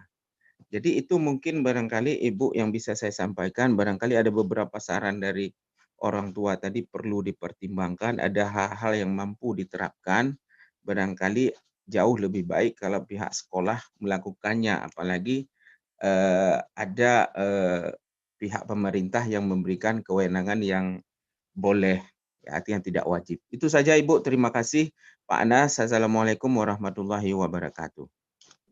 Waalaikumsalam warahmatullahi wabarakatuh. Terima kasih banyak Pak Dahril. Selanjutnya kita persilakan kepada Bapak Anas untuk memberi tanggapan terhadap pertanyaan-pertanyaan yang sudah diberikan tadi. Iya, saya pikir kalau dari catatan saya kebanyakan bukan pertanyaan, banyak nanti saran dan tanggapan ya, sarannya. Yang pertama dari Pak Hendra tadi ya terkait dengan bahwa memang harapan kita data dan keputusan itu nanti data yang itu dan keputusannya tidak digambah yang dikeluarkan oleh pemerintah, dan memang apa yang kita lakukan sekarang ini bukan hal yang final yang pasti, Bapak. Memang saat ini kita berada di masa krisis, dan salah satu hal yang membuat kita stres itu adalah ketidakpastian ya, dan oleh karena itu memang kenapa kita melakukan ini dan persiapannya lebih kepada antisipasi ketika memang nanti ada kemungkinan yang harus kita tempuh ya. Jadi memang ini adalah hal-hal antisipasi, dan oleh karena itu memang komunikasi ini kita jalin, termasuk juga pengumpulan data ini nanti dari data itu kita bisa lakukan perencanaan lebih lanjut. Kemudian usulan lagi dari Pak Hendra adalah untuk membuat forum diskusi. Jadi memang ini forum diskusi yang pertama, dan saya pikir sangat memungkinkan Bapak, Ibu, ketika kita mau melakukan forum diskusi lain, dan ini khususnya kalau dari Pak Hendra usulannya adalah forum terutama untuk orang tua kita yang dari tenaga kesehatan ya. Mungkin ini sebuah masukan yang bagus, dan kebetulan di sini juga ada Pak Marwaji yang biasanya komunikasi personal ya dengan orang tua, mungkin bisa ya suatu saat kita buat forum virtual begitu, atau forum diskusi yang melibatkan khususnya orang tua kita dari tenaga kesehatan ya, dan tentu saja terbuka untuk orang tua lain, tapi kita menghadirkan orang tua dari tenaga kesehatan. Mungkin Pak Marwaji bisa dicatat itu Pak, usulan yang sangat bagus ya. Kemudian dari Pak Dahril juga, termasuk tadi ada tanggapan dari Pak Dahril bahwa prokes itu yang sudah disusun pemerintah, sekolah dan sebagainya sudah sangat bagus, hanya saja nanti pelaksanaannya yang harus sangat disiplin ya, karena memang kita lihat juga di luar sana banyak sekali yang melanggar protokol kesehatan. Jadi memang ini PR juga, termasuk tadi mungkin harus diperkuat dari kita, tim pengawasan kegiatan siswa, apakah mungkin nanti bentuk tadinya seperti tadi shift, jadi nanti akan sangat tergantung dengan jumlah siswa juga yang tatap muka, atau mungkin kita buat istirahatnya juga berbeda-beda sehingga tidak bertemu siswa dan sebagainya. Jadi nanti kita coba cari cara-cara. Dan ini memang Bapak Ibu, hal ini juga kita diskusikan, saya ingin sekali dari kemarin kita mendiskusikan protokol kesehatan sejak dari sebelum Lebaran kemarin kita sudah berpikir, dan memang salah satu yang membuat kita berpikir keras dan sampai sekarang banyak sekali kemungkinan-kemungkinan ada bagaimana mengontrol siswa ketika tidak di dalam kelas. Oleh karena itu tadi juga kita sempat lemparkan juga, ada kemungkinan kita tidak mengadakan makan siang dan sholat berjamaah di sini, karena untuk duhur ya, istirahat siang, karena itu untuk meminimalkan pertemuan ya antar siswa di situ. Nah, nanti kita coba untuk diskusikan lebih lanjut, Bapak Ibu, bagaimana teknisnya ketika terutama ketika anak tidak dalam kelas. Kemudian yang tadi terkait dengan self assessment, betul, saya pikir usulan yang bagus juga dari Dr. Dahril tadi untuk membuat data dan kemudian menganalisisnya. Ini juga nanti tim yang Miss Raidi dan Miss Vina nanti akan harus diperkuat lagi. Tidak hanya data siswa, saya pikir juga data di sekitar kita. Kalau misalkan ada titik-titik baru dan sebagainya, kemudian ada siswa yang jalurnya harus melewati tempat tersebut, apakah kemudian kita sarankan untuk tidak hadir di PTM dan sebagainya, itu mungkin juga harus selalu kita perbarui dan update ya. Terima kasih untuk masukan-masukan dari semua orang tua. Ini saya bisa janjikan bahwa ini mungkin bukan pertemuan terakhir kita. Kita akan ada komunikasi lagi, dan masukan-masukan ini akan kita godok lagi, kita matangkan lagi, dan tentu saja kita sangat mengharap masukan-masukan dari orang tua. Tadi ada nomor yang sudah saya share, silakan kontak nomor saya tersebut, atau mungkin Ayah Bunda juga sudah sangat mafhum dengan kontak-kontak yang sudah kita berikan, kontak sekolah, ada email, ada website, kemudian ada juga nomor WhatsApp sekolah, bisa juga dihubungi dari situ.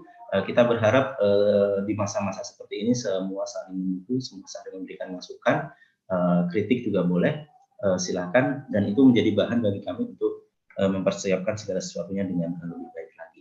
Saya ucapkan terima kasih sekali lagi kepada para orang tua, dan kita tidak menghentikan forum ini dan masukan ini, pertanyaan ini di sore hari ini ya, kita akan tetap buka, dan kita sangat tunggu justru ya masukan dan mungkin pertanyaan dari orang tua. Mungkin itu saja tanggapan dari saya. Silakan. Ya, terima kasih kepada semua Bapak dan Ibu yang telah memberikan tanggapan pada kesempatan kali ini. Alhamdulillah semua rangkaian acara sosialisasi pembelajaran tatap muka telah selesai kita laksanakan. Ada beberapa kesimpulan yang bisa saya sampaikan kembali. Yang pertama, sekolah akan melakukan pembelajaran tatap muka dengan syarat yang sudah ditentukan setelah melalui persetujuan dari kepala daerah, orang tua, dan seluruh dewan guru. Yang kedua, sekolah akan terus mengawasi perkembangan terbaru yang ada sehingga dapat memberikan informasi-informasi terbaru terkait rencana pembelajaran tatap muka kepada para wali murid nantinya. Nah, jadi atau tidaknya sekolah dibuka, sekolah akan tetap berusaha untuk memberikan yang terbaik sehingga proses pendidikan tetap dapat berjalan sebagaimana semestinya. Nah, selanjutnya saya ingin mengajak juga para guru, staf, dan para wali murid yang ada di sini untuk sama-sama berdoa agar semua rencana yang kami paparkan dalam pertemuan virtual kali ini dapat berjalan dengan baik. Kondisi pandemi yang sedang melanda negeri ini tidak menyurutkan semangat kami untuk terus mencari berbagai strategi, menemukan berbagai solusi agar pendidikan kepada para siswa dan siswi tidak terhenti. Karena kesehatan dan pendidikan adalah dua hal yang sangat penting untuk bisa berjalan beriringan. Demikian acara pertemuan virtual sosialisasi pembelajaran tatap muka Tekunya Arif Fatih Bilingual School untuk hari ini. Jika Bapak dan Ibu ingin mengakses kembali pertemuan hari ini, dapat membuka akun YouTube sekolah Tekunya Arif Fatih Bilingual School. Nah, sebelum kita berpisah, saya harap Bapak dan Ibu berkenan untuk menghidupkan kameranya, mengaktifkan kameranya sebagai dokumentasi kita pada hari ini.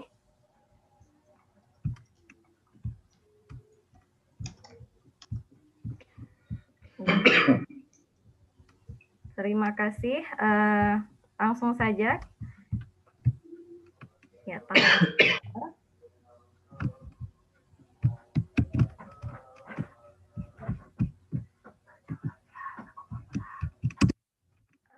sebentar, masih ada lagi.